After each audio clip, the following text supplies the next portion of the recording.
Hello, this is Return to Ash, another game by Nom Nom Nami, who made Bad End Theater and Syrup in the Ultimate Suite that's getting a sequel soon. Well, I don't know about soon, but it's getting a sequel! Anyways, that's not what we're playing. We're playing Return to Ash.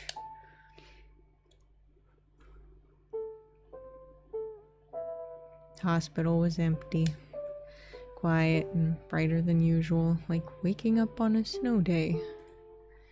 But I didn't feel cold. Didn't feel much of anything. Weird. Normally opening my eyes to a room this bright would give me a migraine. Instead, I felt no pain at all. No aching muscles, no bed sores, not even a hint of dizziness or nausea.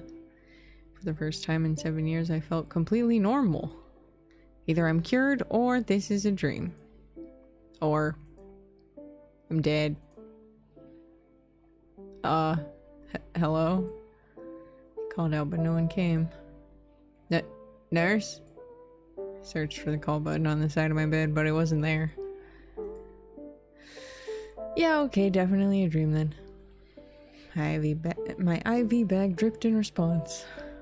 Or these are some next level painkillers. What am I supposed to do now? Die, I guess. That's so fucking funny. Leave. Fine, I'll just go and find someone. Put on some slippers and walk out into the hall.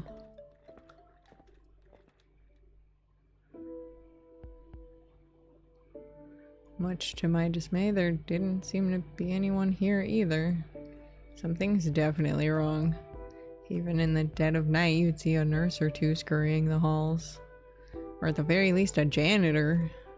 But it's broad daylight and there's absolutely no one. My footsteps echoed quietly in the eerie silence. Peered around the corner to see another empty stretch of hallway before me.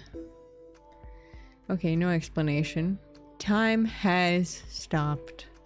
Slept through the fire alarm, everyone already evacuated. I was left behind in the confusion. Or it's the rapture, so it's not even their fault I was left behind. Nuclear apocalypse. Isn't there a bright flash before the bomb goes off? That must be what this is. I walked steadily down the halls, coming up with more and more ridiculous theories as to what was happening. Finally, a figure appears, saving me from my madness. Hello? Hi? I was too surprised to know how to react. This wasn't the sort of person I expected to find, and she showed up too suddenly. Instead of focusing on all the possible explanations for what was going on, I should have come up with something to say when I inevitably found someone. Fuck, stupid. I didn't think anyone else was here. She looks me up and down, glancing to my IV and back to my face. She's expecting a response. Where is everyone? You just got here, didn't you? Huh? What the fuck am I supposed to say to that? No, I didn't just get here. I was admitted a full 7 years ago now. You just got here, ma'am. This hospital, though, there were small enough differences that I noticed it was becoming easier to believe this might be a new place entirely. My bad memory doesn't explain the missing call button after all. Or the fact that these halls are so lacking in detail. Guess she's right. Wherever this is, I did just get here. Okay, so where am I exactly? Thought I was still in St. Fellows? Is this a different hospital? She sighs, pausing to consider her words. Listen, this isn't a hospital. You died. Fuck! Are you okay? Oh my god, you're not having a heart attack, are you? No, was just really hoping that you weren't gonna say that. Oh, right, of course. Why would it matter if I was having a heart attack now? I'm apparently dead. I mean, I assumed as much. I just, didn't want to face it. How could I have died so unceremoniously? Fucking lame. Unless it's just that I don't remember the gruesome details. I guess I should be thankful for that, at least. Still, to die in my sleep at the ripe age of 22. Fuck. Not how I expected my life to come to an end. Doctors never told me I had however many weeks left to live. Feels so out of nowhere. Did I really die? I'm breathing right now. Out of necessity or habit? The woman clears her throat. I'm sorry. It took me some time to process my own death, too. Wait, then why are you still here? Wait, you're also dead? I've been here for about 3 months now, give or take. Wonder how she died, but it's probably rude to ask a stranger something like that. It's not like I'd want to spill my life story either. So what's your story, kid? Oh, okay, she asked without hesitation. Fuck, shit. I'm not a kid, I'm 22. Really? But you look so young. Yeah, well, being hospitalized stunted my growth, I guess. Why are we talking about this? I fucking died. Who cares what I look like? Wow, only 4 years younger than me. Finally, someone I can relate to a little better. My life is pretty far from the average 22-year-old's experience. It's hard to imagine I would be relatable to her in the slightest. What were you hospitalized for? It's not cancer, is it? She's so unbelievably rude. No, it's hard to explain. Was it terminal? I continue to be fucking astounded by this woman's complete lack of tact. Can we just talk about something else? Sorry, I'm asking because I wanted to discern what your goal might be. My goal? I'm dead. Surely there's no reason left to pursue any kind of fucking goals. To my surprise, she laughs. This might be some kind of afterlife, but that doesn't mean we should give up on living. My name is Scarlet. I'm gonna get my second shot at life, even if it kills me. Interesting choice of words. Moving words for someone who's already dead. What about you? Do you want to go back? Do I want to go back? Hold on. How do I... Profiles. Poor soul who just woke up in the afterlife. She was admitted to the hospital 7 years ago where she was slowly forgotten by her... Jesus fucking Christ! Office worker gunning for a second shot of life. A little rude, but probably means well.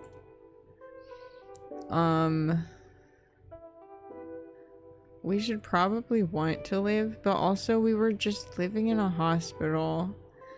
Like, even if we come back to life, that's no guarantee that we're gonna be fucking cured. Right? To where? When? To where I left off? To before I was hospitalized? Thought of returning to my current everyday life, resuming the stasis I've been in for the past 7 years. It just doesn't sound all that appealing to me. Not that I'd rather be dead, but it's more like now that I've died, I feel like I could come to accept it. Head doesn't hurt. I've been standing here for a while now without feeling dizzy, and that's fucking huge for me. Wonder if I even need this IV anymore? I answered her honestly. I don't know. That makes sense. It sounds like you just got here after all. What's your name? It's Ashley. Ash for short. Alright, Ashley, walk with me. I'll tell you everything I know. She turned immediately with complete confidence that I would follow right after her. So I did.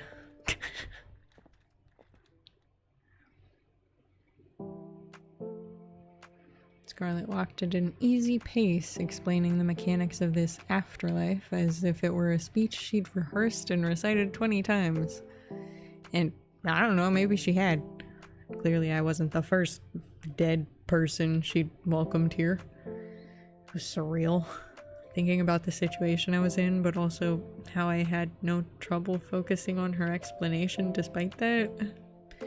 Usually I feel so lost in a fog, but my mind is completely clear right now. Is this how my brain would function if I were healthy? I mean, not that it matters anymore. Based on Scarlet's explanation, I should consider this place to be purgatory. We died, but we can move on from here. It's unclear exactly where we would move on to. Apparently that's up to death. We were on our way to meet them now. So we don't get hungry. Right. Or thirsty. There's nothing to eat or drink here anyway. And we can't sleep. You know, I haven't actually tried. But after 3 full months with no sleep, I haven't had any sort of adverse health effects. Pretty safe to say it's unnecessary. You know for sure it's been 3 months? Time is definitely passing. I've been using my watch to track the days. 'Cause there's no sunrise or sunset. I slow my pace and Scarlet stops in front of me. There's a pitying look on her face. The stasis isn't so bad once you get used to it.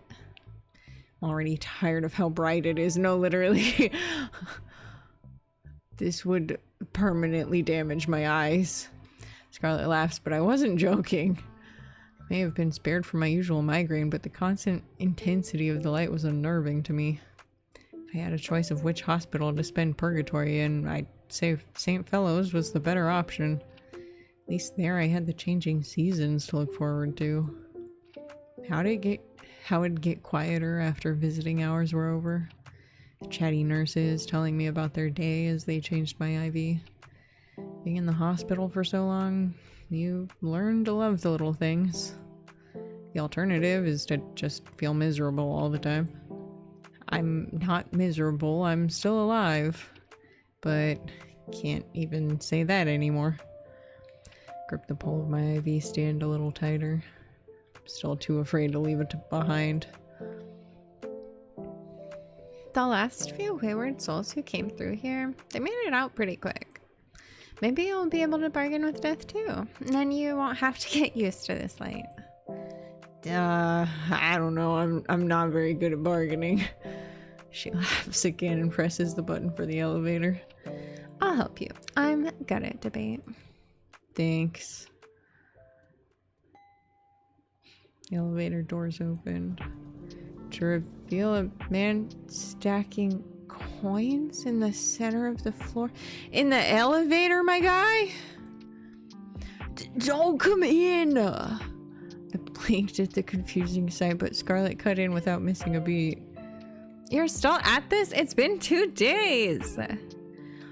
There's a lot of coins, and the deadline's coming up pretty soon. Scarlet leaned her forearm against the elevator door to prevent it from closing.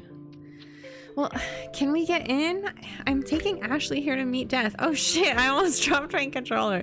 I don't know why I still have it on my lap, honestly.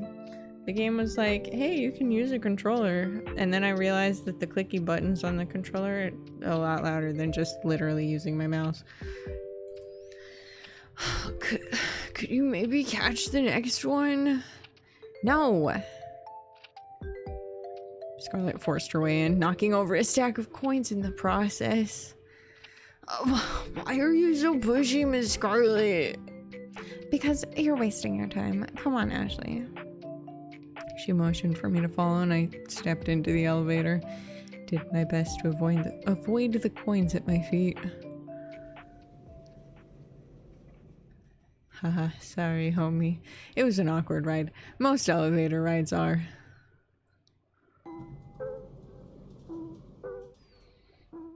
What the fuck? When we reached the basement, Scarlet went on ahead. Man moved to shield his coin stacks from her reckless stride, but it turned out to be unnecessary. Her intent seemed more focused on escorting me to wherever Death was, I guess. To the side of the elevator door was another pile of coins. Upon closer inspection, they looked to be some type of play currency. At least I'm not aware of any coins with a skull on them. Doubloons, maybe?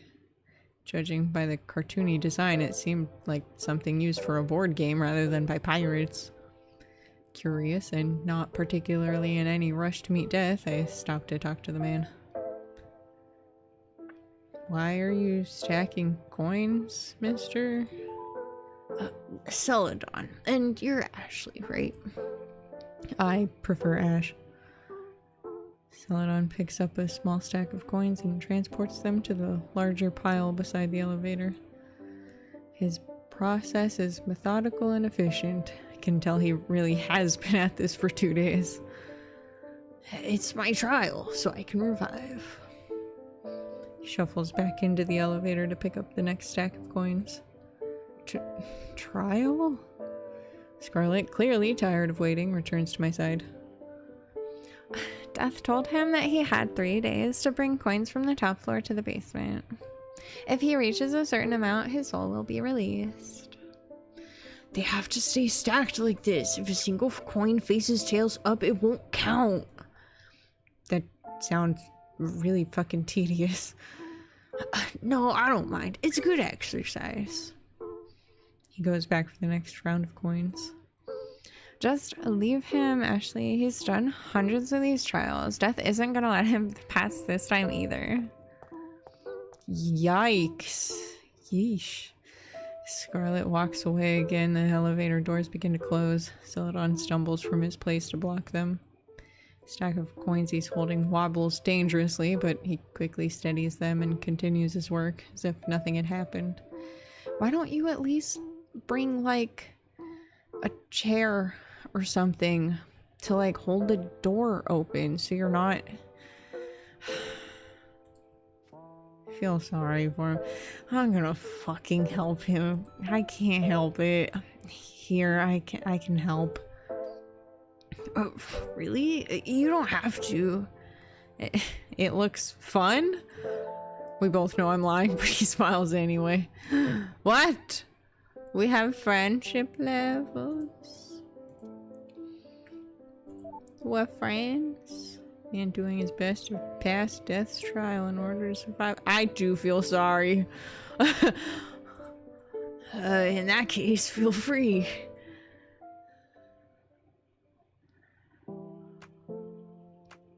Clack, clack. Oh, Jesus, how long are we here?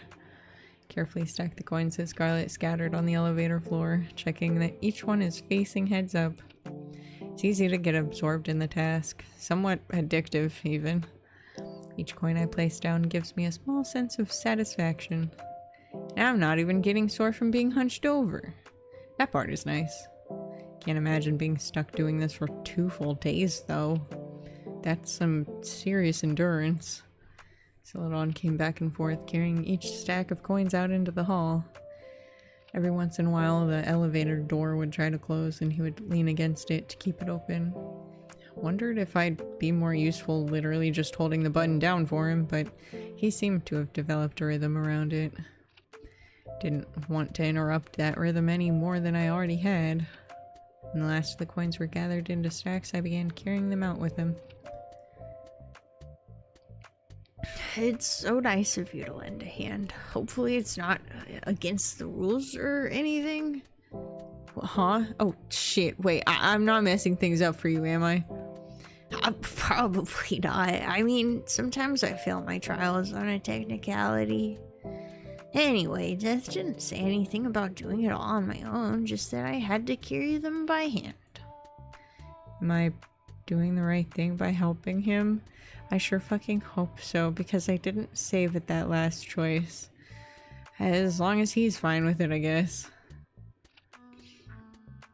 Step out of the now empty elevator and into the coin-filled hall. No one's ever helped me with my trials before. Usually people have their own thing going on. He starts heading in the direction Scarlet went earlier. I follow, dragging my ivy along with one hand and carrying a small stack of coins in the other. Are you sure it's okay for me to keep helping you? Yeah, I don't think it counts as cheating or anything. It's like you're part of my downline. What? Downline? Yeah, like we're a team. You do a bit of work for me and we both profit. I can give you some of my coins when this is over. How does that sound? What the fuck? Huh?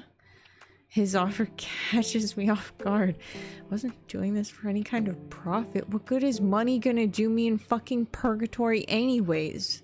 Huh? I just wanted to be nice?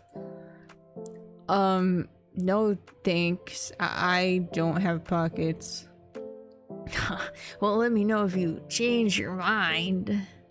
I wince a little at how enthusiastically he delivered his pun. Finally, we reached the end of the hall. Good grief. Oh my god! The room we were transporting the coins to turned out to be a morgue. You gotta put all these coins on all the eyes now. Could see now the first-hand result of his past 2 days of effort. Glancing around the room, I lock eyes with Scarlet. Oh, what? You're here too? She shifts her gaze to Celadon, who's currently preoccupied lining up his stack of coins with the others. And then it suddenly clicks for me. Of course, the place we'd find death waiting would be the fucking morgue. This is where they keep the bodies. Thought of it chills me to the bone, so I focus on the coins in my hand. Place them down with the rest, then move to follow Celadon back out into the hall. Ashley, wait. Stop in my tracks, then reluctantly turn to face the person who was supposed to be helping me negotiate my revival. You feel sorry for him, don't you? She's right, but I'm still inclined to argue. I'm just trying to help. His trial is ending soon anyway, right? There's not a lot of time left, Miss Scarlet. He shouts back at us from the hall. His footsteps echo down it as he goes back for more coins. You're a nice girl, Ashley. But don't you think you should focus on saving your own soul? She says, entirely focused on saving mine. Helping others while I'm at it doesn't hurt. I mean, you're doing it too. She doesn't say anything back. I'm already out the door, catching up to Celadon. His pace slows once he realizes I'm following him. As I close the distance, I try to make conversation.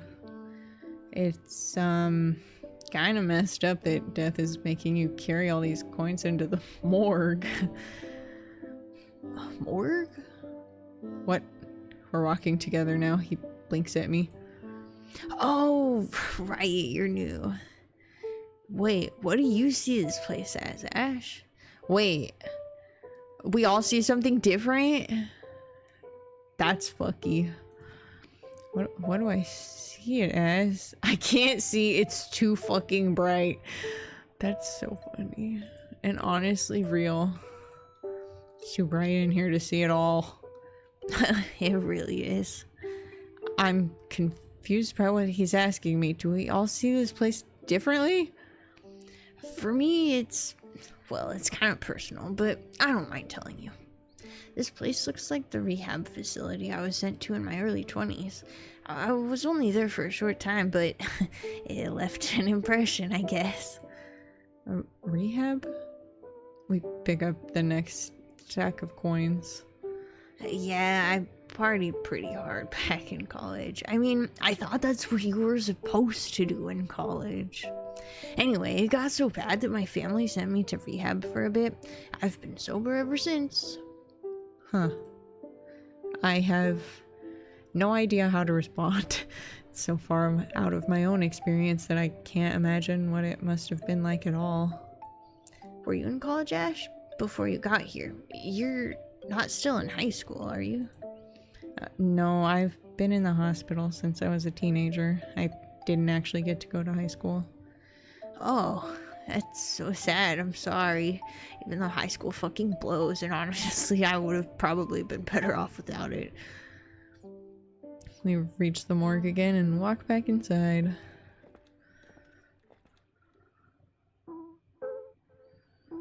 Scarlet doesn't bother us this time. Celadon and I place our coins down, ready to head back out for more. Before we leave, I reconsider this morgue. This room looks different to Celadon, and to Scarlet too. She told me before that this isn't a hospital. Wonder what it looks like to her. Since it's not really a morgue, it's a lot easier to push down the anxiety I feel about being in here. This is all made up. It's just set dressing. Even the coins we're carrying aren't real. Maybe I'll wake up soon and realize it was all a dream all along. Stack by stack, we carry away the coins in the hall until there are none left. When I offered to help him, I didn't think I'd get so into it, but the work was meditative and helped keep my mind off things. I'm here because I died. Haven't been able to process that yet. Just dove into helping this stranger with his trial. A trial I don't know anything about. I don't want to think about any of that. Just want to keep focusing on the task at hand. But his trial will be over soon. And death will come to pass judgment. That's how this works, isn't it? Sure enough, as we carry in the last of the coins, we're greeted by death. Cute! A hooded figure carrying a scythe, their face hidden by a mask. The sight of them startles me, but I take care not to drop any of Celadon's coins. She's young. She doesn't belong here. Scarlet must be bargaining for my soul, like we talked about. It's nice of her to do that, even though I was busy helping Celadon instead. She fits in pretty well as far as I can see. Death stares in my direction. Are they watching me? Can't tell with the mask. Do you think we have time for one more trip up the elevator? Celadon looks antsy. Not sure what he's worried about, though. We already brought so many coins. This is enough, isn't it? Maybe, but one last trip wouldn't hurt. He looks like he's asking my permission. Death walks over to us before I can respond. Time's up, Donnie. Donnie? That's kind of cute. Please stop calling me that. Only my mom calls me Donnie. Scarlet strides over to us, indignant. Excuse me, our conversation was not over. Schedule's full, babe. Come back with a better argument tomorrow. I'm busy. Just tell him he failed and get it over with already. Please don't do that. I worked really hard. The trial really is over now. Shit. Excuse me? They all turned to face me at once. I'm a little surprised that they listened and massively uncomfortable with all this attention. Are you really gonna check through every coin? Not just check them. There's a hint of a smirk in their voice. I'm gonna flip them. Flip? And there's the catch. For every coin you brought, you're gonna play heads or tails. If any of them lands on tails, you lose. What? I thought I just had to place them here face up. Flipping every single one, that's impossible. What are the odds of getting hit so many times in a row? 50-50 for each coin. That's... It's pretty bad at RNG there, bud. These are kind of all the same answer, except for this one. This is really optimistic. I mean, this is really pessimistic, though. This one kind of is, though.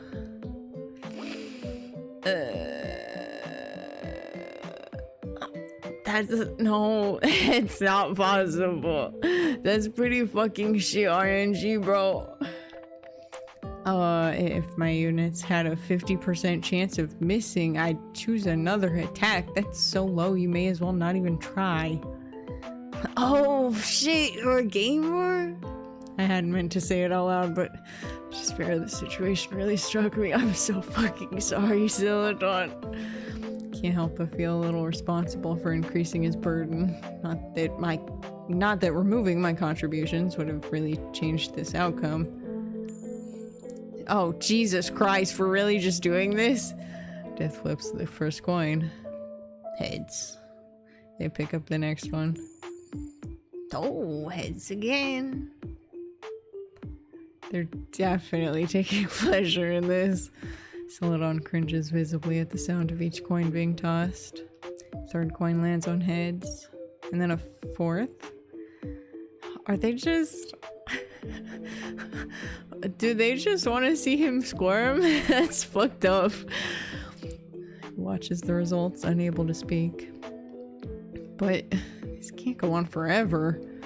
In fact, it might be set up to make him start to think that he has a chance, only for death to take that away. It's just a coin flipped, but they managed to turn it into immense psychological torture. Bringing fewer coins would have given him better odds, but then would he fail for not meeting the minimum requirement? See why Scarlet didn't bother to help him before. But also, why is she not helping him negotiate better terms? Jesus Christ. Death's trials are made to be unwinnable. But she said that there were like a few people recently who were in and out. Easy peasy.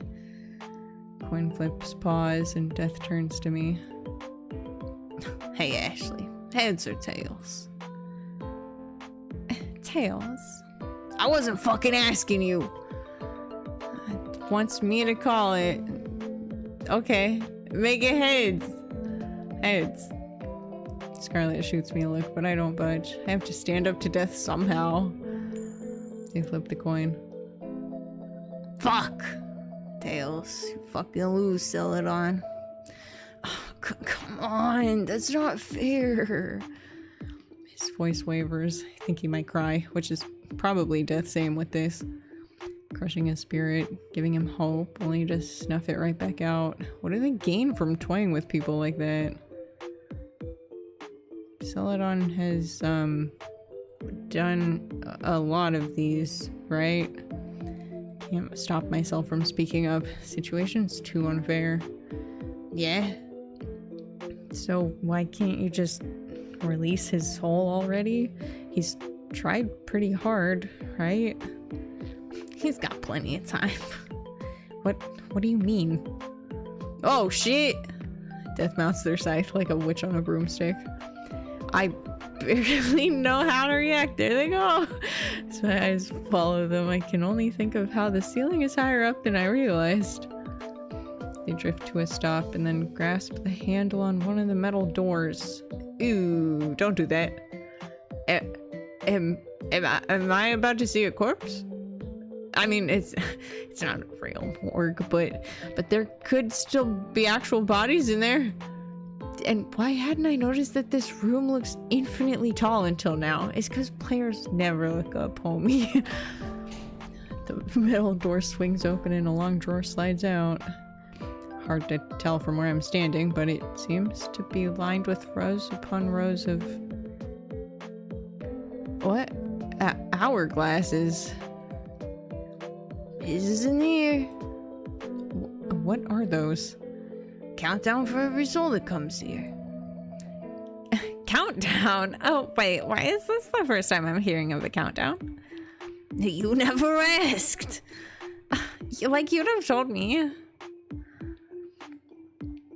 This is how long you have left to live. Sand in the small hourglass falls steadily down, human life measured in grains of sand. Nice try. We're already dead. And not quite. Celadon stares at the ground, wringing his hands. What do you mean? Death descends again, Celadon's hourglass in his hand. Want to see what happens when I turn this over? They say it in a teasing voice like it's just a fucking game to them. This is someone's life, dude! No! Celadon says what we must all be thinking. Oh, it's cool. Check it out. When Death flips the hourglass over, we all expect the sand inside to reverse direction, but it doesn't. It continues falling upward, defying gravity. This is how long we have left to live? Meaning we are still alive. And maybe because we're still alive, we have a chance to revive? Scarlet said she's been here for 3 months. How much time does she have left? How much time do I have left? Scarlet lets out an incredulous huff. So you're just gonna torture him until his time runs out? Will you release him once it gets down to the wire, or let him die in the end? That's up to him. Unbelievable. We're, still alive? Even though this is the afterlife? Didn't Scarlet tell you? I look to Scarlet, but she's already stormed away. She taps her foot, facing away from us. This is the afterlife for souls who died a social death. Oh my god! Oh my god! That's fucking brutal, dude! Yo. Yo! No. Wow. Wow. Y'all ended up here because you're fucking miserable losers. Wow. Fucking brutal. Ay, ay, ay. Well, follow Celadon back to the elevator and up to the ground floor. He holds his hourglass, tapping it gently, but it does nothing to stop the flow of the sand. Aren't dead yet, but we could die soon. Unless Death decides to release our souls. Let us revive. We need to pass a trial to do that, as far as I understand it.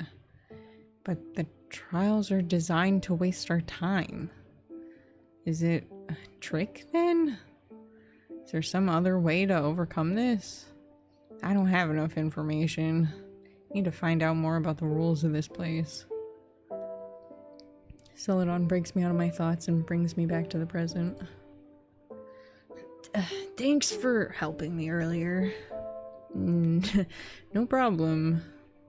I'm sorry for not telling you sooner about the social death thing. I mean, that's okay. It'd be a weird thing to explain, right? Yeah, so weird.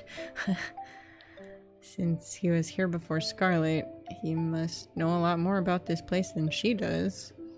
Maybe sticking with him was the right call? I can ask him all sorts of things. Oh. I mean... He's been really focused on his failing trials, though. And Scarlet, I'm still really fucking hung up on the fact that Scarlet was like, yeah, there have been a few people in and out. Like, what was that about? How did they get out so easy? On second thought, I'm not sure the guy who keeps failing his trials is going to be able to help me pass mine. Hey, I'm gonna go look for Scarlet. I'll see you around, okay? Oh, sure. Bye, Ash.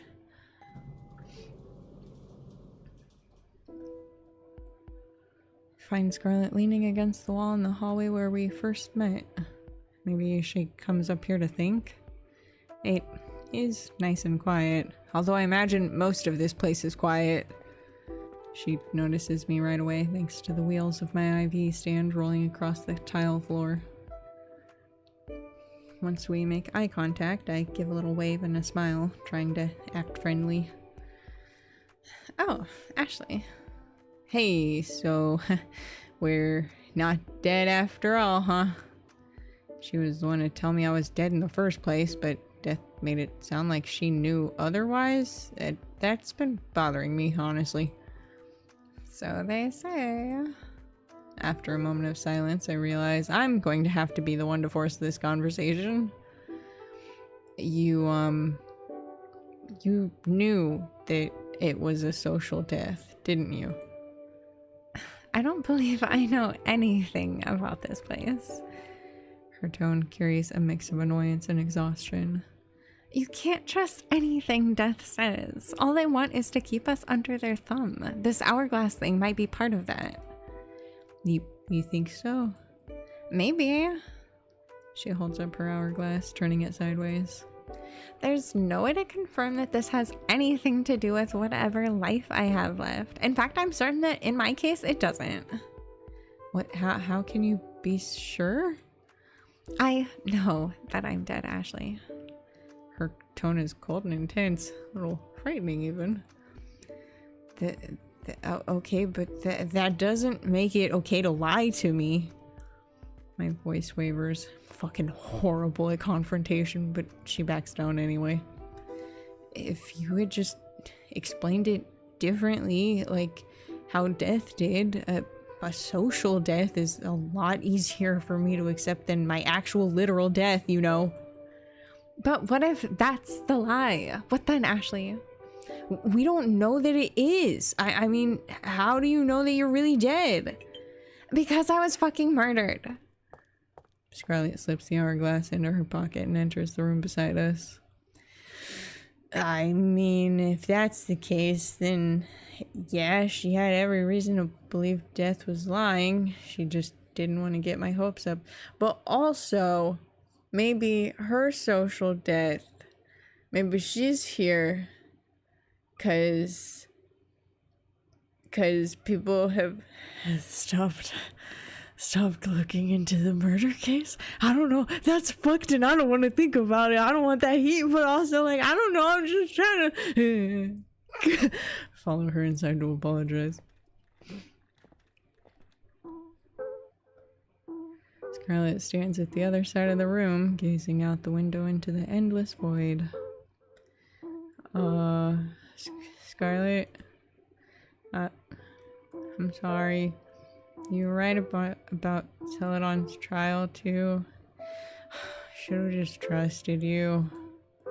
You think I'm a cold-hearted bitch? What? Whoa, that's not true. What the hell? She can be a little mean, but a bitch, I wouldn't think that at all. I get it all the time. I'm sure people would admire my personality more if I were a man. You're not a bitch, Scarlett. Anyone who calls you that just fucking sucks. You're a good girl, Ashley. She sighs, letting go of the tension from before. I'm sorry for making you feel like I lied to you. Let's share information properly this time. I don't know about this whole sorry for making you feel like I lied to you. That's some skeezy bullshit. But okay. Yeah, whatever helps us get out of here. Scarlett starts by showing me her hourglass.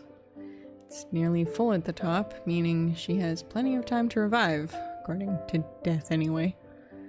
I wasn't given an hourglass, so there's no telling how much time I have. But if Scarlett's doing just fine after 3 months, maybe I don't need to worry about it so soon. Knowing the deadline might only make me panic in the end, so we decide to forget about it for now. Scarlett folds her arms and leans back against the window. The other thing I should tell you is this isn't a hospital. Oh, yeah, Celadon mentioned that before, how it looks different to everyone. So then, what is this place to you, Scarlett? To me, it's an office building. The one I used to work at. Scarlett goes into another one of her speeches, though this one feels far less rehearsed. Before she was killed, she was forced to quit her job. Jesus fucking brutal. God damn. She doesn't say what that job was exactly, but there was some kind of scandal caused by her boss, and she was unknowingly complicit in it. All she did was shred some papers like she was told. That got her stalked by journalists, and there was all this public outrage. I'm almost surprised I hadn't heard of whatever this case was, but it's not like I watched the news. Scarlett delivers her story coldly, without a hint of emotion attached. She sounds tired of it all. I don't want to push her with more questions, but I don't get this at all. So then, if your boss was the bad guy here, why were they coming after you instead? God knows, Ashley. If I call it misogyny, they'll accuse me of dodging culpability. None of my friends wanted anything to do with me. They didn't want the trouble. Some of them even believed those articles. I was getting harassed on the street. I could barely leave my apartment. Social death, meaning all of her relationships were destroyed. What about your family? My mother passed away when I was young, and I haven't spoken to my father since I was a teenager. We never got along. I may as well not have a family. Maybe it's better that way. They would have become targets because of me. Because of you? Weren't you only in that situation because of your boss? It's unfair, isn't it? I ignored the rumors about him. We even used to get along. But it turns out he's just another shitty abusive white man in a long line of shitty abusive white men. Hating him is easy. It's boring. Me, on the other hand, I'm a traitor to my entire gender. I'm despicable. A traitor? But what? This all sounds really extreme. It's because I'm the one who destroyed the evidence. It doesn't matter that I didn't know what was on those papers. Everyone believes that I must have known. If I'd just taken the time to look through them, if I hadn't been so buried in work, I could have realized what they were. You fucking bastard. I'm just the last in a line of women whose lives he ruined. Scarlet sighs again, much heavier this time. It's still so painful to think about. You'd think after a few months away from it all, I could laugh about it. How could anyone laugh about any of that? That led to you getting killed, didn't it? Something like that. Huh? Wait, no, her murder must have been related to this, right? I thought that's why she was telling me. Anyway, I'd rather not dwell on it. When I revive, I'll be starting completely over. Starting over like a whole new life? That's the plan. There's no salvaging my old life. I'm fucking dead. But that doesn't have to mean the end of Scarlet. Or maybe I can change my name to Rouge or something. I don't know about all that. Also, I don't know that I should get a say in this. I'm gonna save just in case. I don't know, dude. I think that Scarlet is a better name. See, and this is why I don't know about this answer. Abandoning your name's pretty sad. You should keep it. Yeah, actually, hold on. I don't think that I like that answer.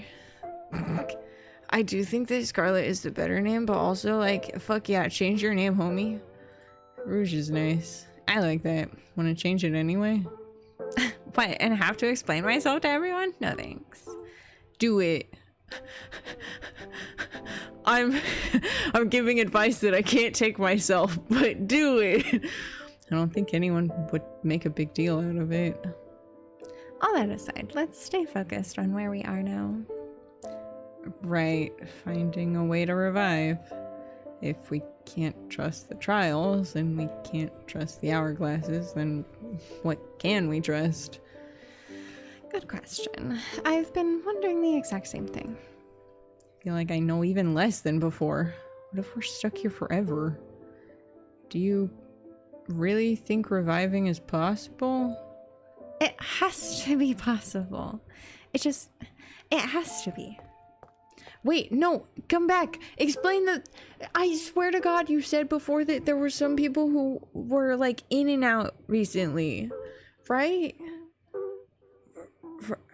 Right? Am I crazy? Did I read it wrong? Scarlet leaves the room with a pained expression on her face.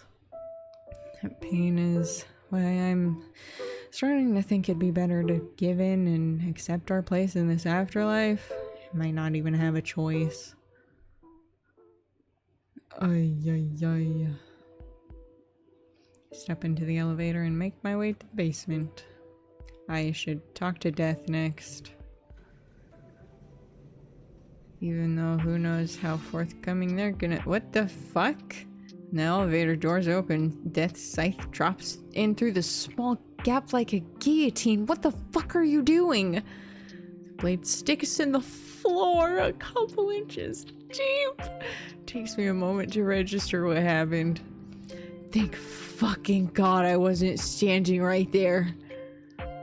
Once the door's fully open, they jostle the handle and swing their weapon back over their shoulder casually. I've been expecting you. To kill me? Nah, wanna hang out? What the fuck? You're not gonna swing your scythe at me anymore, right? Don't be such a fucking baby. Follow me. Like I have a choice. Oh shit! Wait, I didn't even do anything. What the fuck? Hold on. What the fuck? Oh, the mysterious masked individual appears to be torturing the residents of the afterlife. Supernatural powers. Spooky. Okay, well, death brings me back to the morgue, but this is the morgue. What the fuck? What the fuck is going on here? The atmosphere is so fucking different. Is this a different room? It's my room. How do you deck it out so fast? This place looks extremely lived in, from the half-eaten bags of snacks on the floor to the controllers scattered near the beanbag chair. Oh, it's fucking magic. Don't worry about it. Right, okay, yeah, I should know better than to ask, considering I've also seen them fly. I feel like that's very different than just like poofing a room into being a different room, but sure. Big screen TV catches my attention. Tantalizing lineup of all the latest game consoles. Wait, oh my god, they found out we're a gamer and now they're inviting us to play. Wait, wait.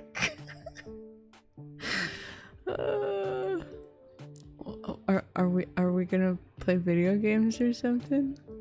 Getting a little excited now. Only games I had in the hospital were on my favorite childhood handheld. Death strides over to the controllers on the floor and picks one of them up. We're gonna play GTA 5! GTA? Glorious Devil's Avarice. How have you not heard of that? Oh, well, the kids down the street I grew up on had one of those games.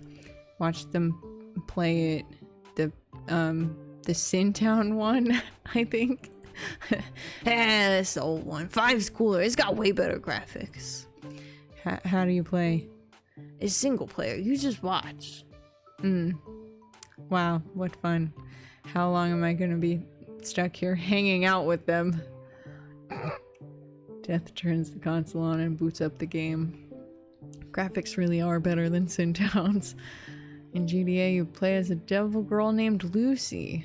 She's like if Lucifer were a sexy lady. It's a raunchy game that appeals to edgy preteens and middle schoolers. In the case of my childhood friends, their parents didn't seem to understand the rating system and bought it out of ignorance. Classic. There's a main story mode, but I think most people play the game for the sandbox aspect. You can pick up guns, steal cars, kill people. It takes place in hell, so I guess you're just killing other sinners? I don't think it's the kind of game with deep lore attached to it. Death loads a save and shows me their character. Lucy's dressed in cargo pants and a bikini top with a huge rifle on her back. She looks absolutely ridiculous, and that's perfect.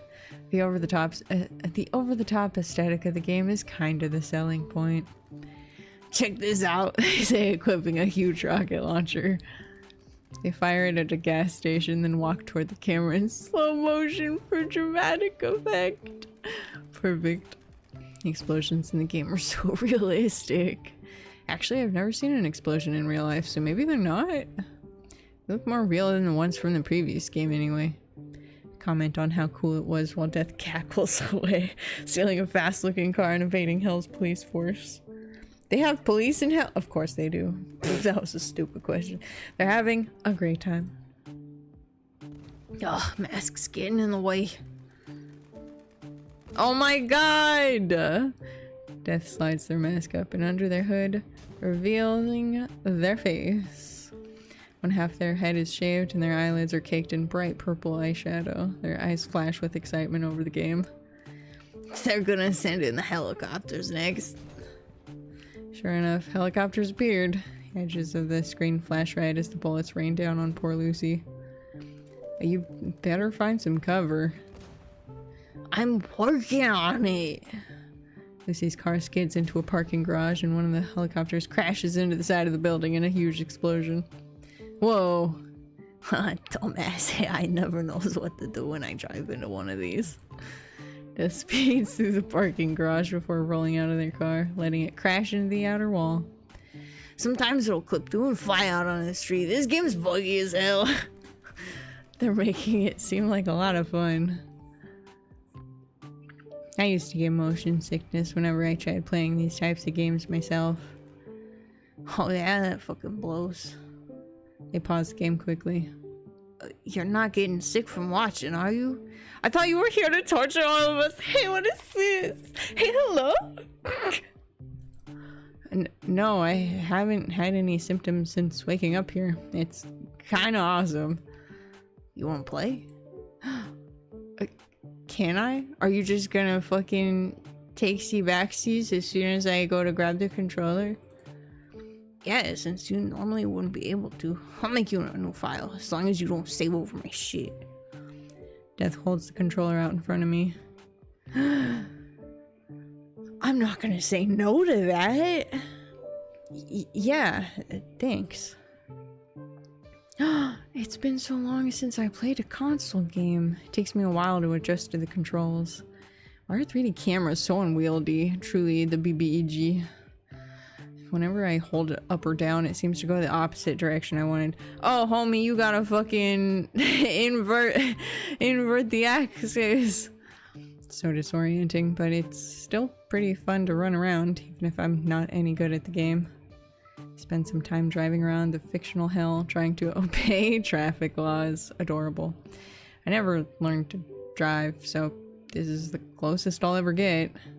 Too afraid to start a shootout with the cops, so I try my best to act like a good citizen. Brace myself, expecting Death to poke fun at my cowardice. But their attention is turned away from the screen. At some point, they pulled out a laptop and started typing away on it. Do you get internet here? Huh? Yeah. Wait, oh shit! Oh, that's how I can also access the menu. Wait, like real life internet? What kind of fucking other internet is there? Could I use it to contact my parents? No. What? Why not? For one, I'm busy. They stubbornly continue typing. I can't believe we've had a connection to the real world and they're just keeping it all to themselves? Okay, that's fine. I don't know my parents' emails anyway. I can't send email, it's read only. Oh. Wait, you can't even make like a forum post? I wish. I'm stuck trolling people like you instead. Does that mean they'd stop torturing people with impossible trials if they could just shitpost online? Everybody needs an outlet. It is so important to have. What do you do on the laptop then? Making a game. Oh shit, you know how to make games? Yep, I'll even let you play this one when it's finished. This is so cool. I've never met a game developer before. What kind of games do you make? You'll see. Go back to fucking GTA, loser. I turn back to the screen obediently and resume driving around hell. I've always wanted to learn how to make games. Hope they'll teach me sometime. What the heck? We just had a cute, good, fun time. Lose myself in the game for a long time. Sound of a laptop shutting beside me brings me back to reality. Oh, there goes gravity. That's enough of that. Death stops what they're doing to pick up their scythe again. What? Oh. The room transforms back to normal around us, as if it were only an illusion. Maybe it was. Thought up some good trials. Run and get the others, will you? Sure. Wait, is it just us three here? Huh. Return again to Ash.